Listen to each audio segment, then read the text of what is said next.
Go ahead and start from the beginning, and we'll move all the way through the events of the day.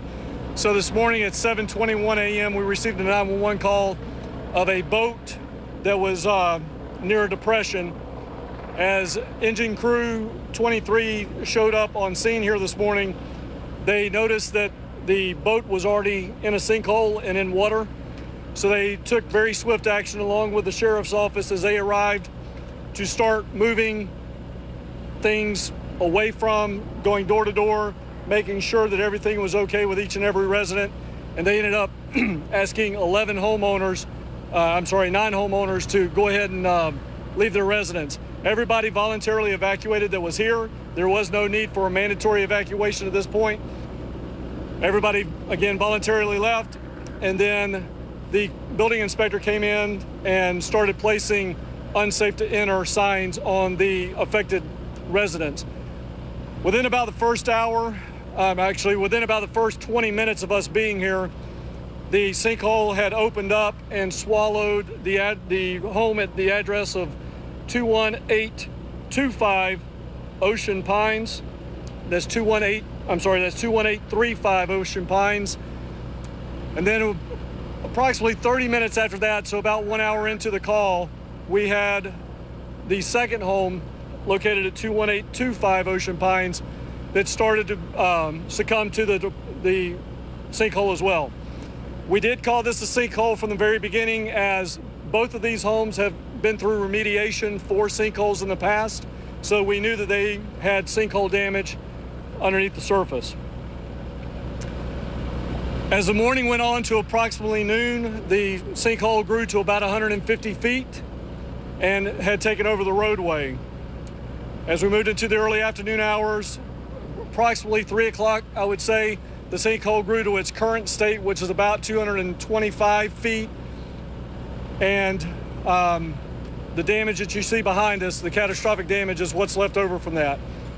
The hole itself appears to now be dormant. We have not had any significant movement in the sinkhole in the last hour and a half or so. We do expect that if it starts to rain, we probably will have some more and additional movement. As you see behind me, we've called in a fence company at the county's expense to set up a secure perimeter around the sinkhole so that people do not get into the sinkhole.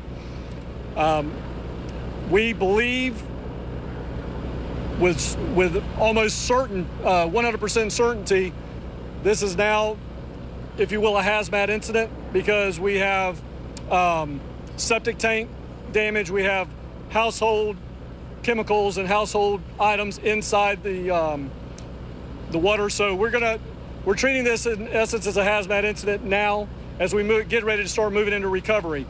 The recovery portion of this is probably not going to happen until sometime next week. So you're looking at what you're seeing behind me, you would probably see for the next week or so. I'm going to give you just a few more updates, and then I'm going to turn it over to Sheriff Chris Nacco so that he can talk about the security and traffic for the evening. This was asked in an earlier press conference, but at 21835 Ocean Pines, which would be the house that is farther away, the one that is completely in the sinkhole, there was a investigation in a sinkhole on July the 5th of 2012. It was investigated. It was remediated nearly 4 years later on April the 8th of 2016. They placed 33 underpins at the residence with a total price of about $30,000. On the other home, the one that's closest to us, 21825 Ocean Pines, there was a sinkhole on February the 14th of 2007. Remediation was done, but we do not have any county notes in the county record system, as it was an older system at the time. So we do not know exactly what the remediation was at this point in time. But I was asked that earlier if both of these homes have been subjects of sinkholes in the past, and they have been. So with that being said, that's going to conclude my statement at the time. I'm going to turn it over to Sheriff Chris Nacco, and then both of us will take questions. Sheriff? Oh, thank you. I want to thank Kevin very much for his leadership and partnership in dealing with this tough situation. Also, I'd like to thank the Governor, Scott, for having the state emergency response team be here, Red Cross, but I also want our county commissioners and County Administrator Dan Biles. You talk about teamwork. This is government working together to help assist these citizens. And I also want to thank God because nobody got hurt. And I'm going to get into a little story later on. And we have Deputy Murphy here. We can't talk more about the heroism of our deputies and our first responder, our firefighters, when they first respond to the scene. But a couple of things before we move forward. First and foremost, for our citizens out here, our heart breaks for you. We know there's a high level of anxiety. Know that your Pasco Sheriff's Office, we have a large contingency out here tonight. I know it's going to be very hard for you to sleep because any bump in the night, you're going to wonder what's going on with your house. We have a large amount of deputies. We have fire out here. If anything happens and you need to be woken up, we will be there in moments. So rest easy, we will be there in moments' notice. The other thing, too, is we want to make sure that people from outside this community do not come in here. We're very thankful. The media's here. They're giving us a lot of images. Go on to Pasco Sheriff's Office Twitter account. We have photos. But don't be a gawker and come in this community. We have waterways out there. We have a Marine unit. We're going to turn you away. We're going to push you out of the situation. We have deputies spread throughout this community. And I'm telling everybody now, this is the warning. We just told our night unit that came in, if somebody's trespassing in here, you're going to get a warning. They're going to be polite. You're going to get a second warning. They're going to be a little bit more forceful. The third time you're getting handcuffs and you're going to go to Land O'Lakes jail. These people in this community do not deserve to have people come from the outside and put more stress on them. They're extremely stressed out right now. So I also want to thank everybody. I said in this community, we've had vendors come out to feed our deputies, to feed the first responders. This is really, Pasco at its finest, to coming together in this very tough situation where our hearts are bleeding right now for the families that are, basically their lives have been destroyed. So with that, I also want to bring forward Deputy Murphy. Deputy Murphy was one of the first responders on scene. And when you hear his story, it really impacts you that this wasn't something that was a very slow-moving thing. This was families that at one moment were living a normal life. The second moment, they were scared for their lives, being pulled out of their house, and trying to take any belongings that they had with them. Hello, folks. My name is Deputy Jay Murphy. I'm a patrol deputy here in this area. As the sheriff said, I was one of the first to respond. I believe I got here at 7:48 this morning. When I arrived, the sinkhole was at the front corner of the initial residence, and it was starting to spread. Fire rescue, knowing that the first residence, there wasn't anyone at the home. There were dogs inside, so fire rescue went around back, was able to get into the house, save the dogs. I had gone next door to the second house that was affected. With that house, there was an elderly female that was there with a walker, and there were two other females in the house with her. I assisted them along with other deputies to get them safely out of the house. At this point, it had spread quite quickly. We were able to see suction coming in where foam from the top was being pulled under the ground, and at that point, large chunks of the ground were actually caving in. Knowing that it was creeping that fast going to that house that I said, the second one that was affected that I went into, along with a member of fire rescue, I had gone back in with one of the older family members just to try and get medications and important documents and stuff that the family needed. That was all they had time to save. At this time, the two residents from the first house that was affected, they came home at the front corner of the house, had caved in. Unfortunately, as soon as they got here, what you see now is what they witnessed as the house caved into the hole. And that from that point, it quickly spread up to the road and then across. The house that, again, the two people showed up before it went in, they were unable to get any belongings. So everything that they owned was in there.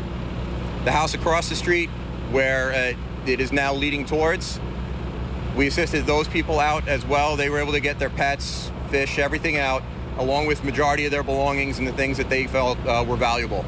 So they had that opportunity going for them at least.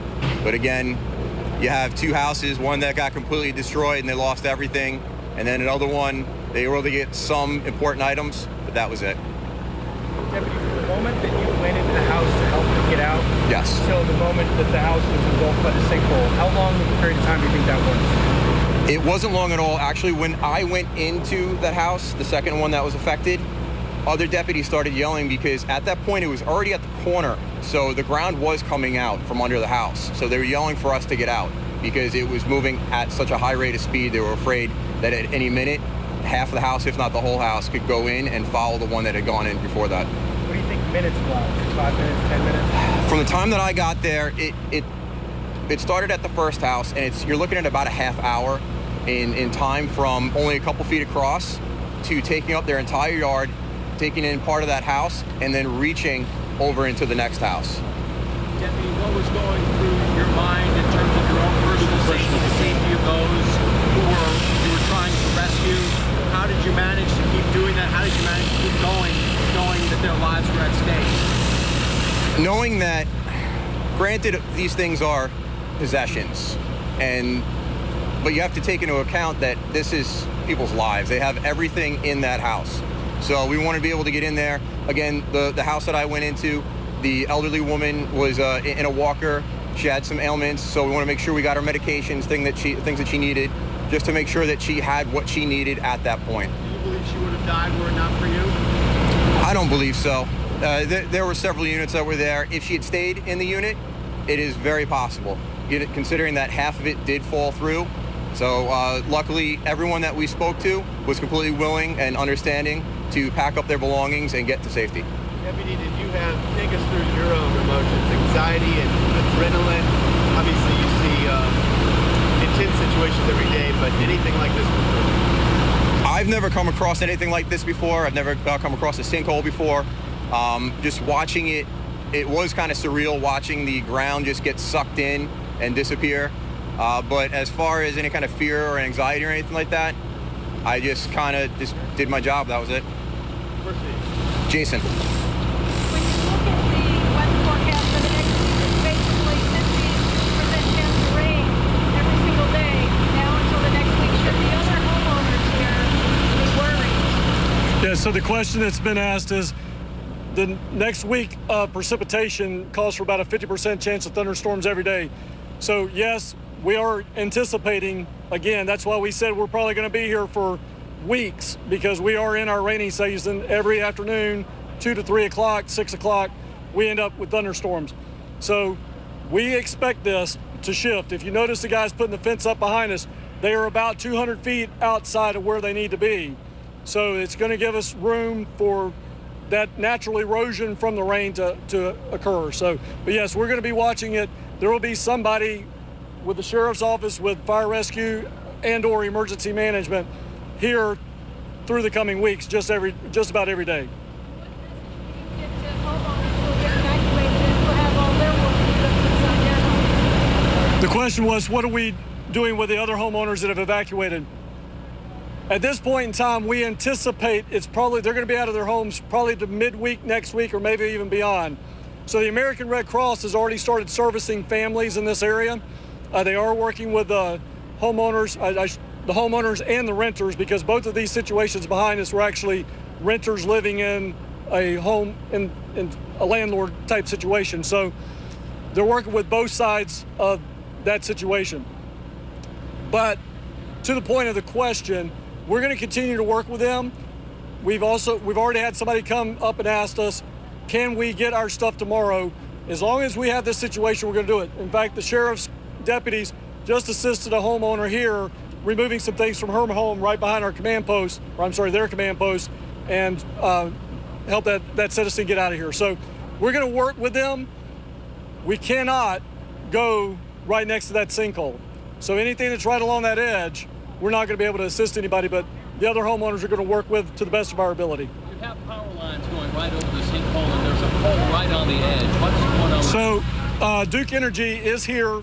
I don't know if you can zoom down to them on the other side, but they're on the side that pole is on. They're watching the pole. They have already de-energized the lines. So that particular set of lines, all the way up to this power line above us, is de-energized. So everybody that's got an orange sticker on their home has no power. All the other residents do. But they're there specifically to watch that pole. and they'll continue to watch it as long as we need them to, and likewise, we're going to leave fire rescue here as long as we need to as well. Can you describe the process that you went through to determine that the hole was no longer expanding? Where do you get that information from? Well, it boils down to just watching it. You know, we talked earlier today about we're waiting on Mother Nature to finish, you know, taking its course. So we've been watching it. You've seen plenty of people around the sinkhole. What are they doing? You know, I know a lot of people say, what are they doing? They're just looking. Well, that's exactly what they're doing. They're looking, watching for movement, and we were specifically waiting on this moment. Right now, about the last hour and a half, 2 hours, give or take, we have not had any movement in the sinkhole. We're going to continue to watch it, but it's going to need to stay dormant for 24, 36, 48 hours before we can start doing anything else. You said it's about 50 feet deep, but how do you really know how deep it is? So the question was, how do we know that it's 50 feet deep? Back on one of the remediations, I believe it was in 2016. Let me look at my notes here. Yes, on the 4/8/16 remediation for that particular home, the engineers, when they submitted their paperwork, they believed, based on the tactics they used at the time, they estimated the hole to be 50 feet deep at that point in time. This obviously was a very large hole. We also verify that by when the roof went into the roof structure, as the deputy was describing earlier, when that roof structure went into the sinkhole, the units that were here said it went straight to the bottom and it completely disappeared. So again, that's how we estimate that 50 feet.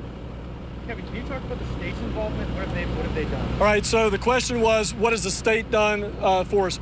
So far, 2 state agencies have shown up, the Florida Division of Emergency Management with its state emergency response team. That is an emergency management liaison for me back to the state, and also for the sheriff, back to any resources we need at the state level. So they've been here with me since about 8:45, 9 o'clock this morning. The other state agency we have here is the State Department of Environmental Protection. They sent out geologists and experts that are on sinkholes to actually look at the sinkhole, give us some estimates, see what they believe has happened is, the reason water has not drawn out of it is they believe that a lot of the debris has actually clogged the hole at the aquifer. So it's going to be a very slow drain until they can figure out how to get to the bottom of that and open that hole back up. So that's their subject matter expertise, and they're assisting us with that. Also, I did want to mention a third state agency that I just recalled, Josh, and that is the State Department of Environmental Health. I've been in contact with Mike Napier for Florida Department of Health, Pasco. We do have obviously some septic tank issues. We're probably going to do some water tests on the homes that we've shut down as far as water quality, just to make sure there's nothing wrong with the drinking water, nothing wrong with the septic tanks. So again, they're on standby, waiting for the all clear to come in and do some testing. Has the governor declared a state of emergency? No. The question is, has the governor declared a state of emergency? No, the governor has not declared a state of emergency, nor have we here locally declared a state of emergency, because this is well within my cost dollar range to mitigate, as well as within the sheriff's purview to mitigate for his cost and all. So for us to be qualified for that, we'd have to spend, I believe it's somewhere around $27 to $29 million. And this is not going to be that type of disaster. Deputy Murphy, could you talk a little bit? You were here when the house started to sink, and you nodded your head when it was talking about the roof caving in. Yes, sir. Could you describe what it looked like as the house was collapsing? It started again in the front corner, and you can see how the front corner came in and disappeared. There was a tall palm tree, probably 20, 30 feet, sunk down halfway, it fell over, it just disappeared. And then as the rest of the house started crumbling, large chunks, 10, 15 feet across, would hit the water, within seconds, just gone. Kevin, that boat that's covered, is that boat floating? Actually, that boat is the boat that we originally got called to. And that boat, I don't know how in the world it's done it. It's managed to stay just about right where the start of the sinkhole started. Is it floating on the top? It is. It's floating on top. I believe the trailer's still attached to the bottom. Yeah, there were 2 boats. Yep. And one of them I don't believe is visible anymore. The other one is... Oh, I'm sorry. Yes, there was actually 2 boats that were there, at one at each house. One did get submerged, but the one that was originally called about did stay afloat. Sheriff Sheriff, you were talking about the bump in the night. As it gets dark tonight, what's it going to be like out here among the people who live around here in the homeowners? I can tell you, the question was, how are people feeling? Several of our deputies already come up to us where people are saying, is it safe to be here? And I can tell them right now we're all on that eggshell feeling. We're all wondering what's going to happen next. We can't control this. This is Mother Nature, as we talked about. And at the same time is, if something does happen, there are enough deputies out here, there are enough people from fire rescue, emergency management, we will be able to start evacuating people very quickly. I wish I can give you, our citizens out here that feeling that everything's going to be okay in the next 10, 20 minutes, hour. Nobody can answer that. All I can say is keep praying. Your sheriff's office, fire rescue is going to be out here, emergency management. But I can tell you there's a lot of people that are anxious right now.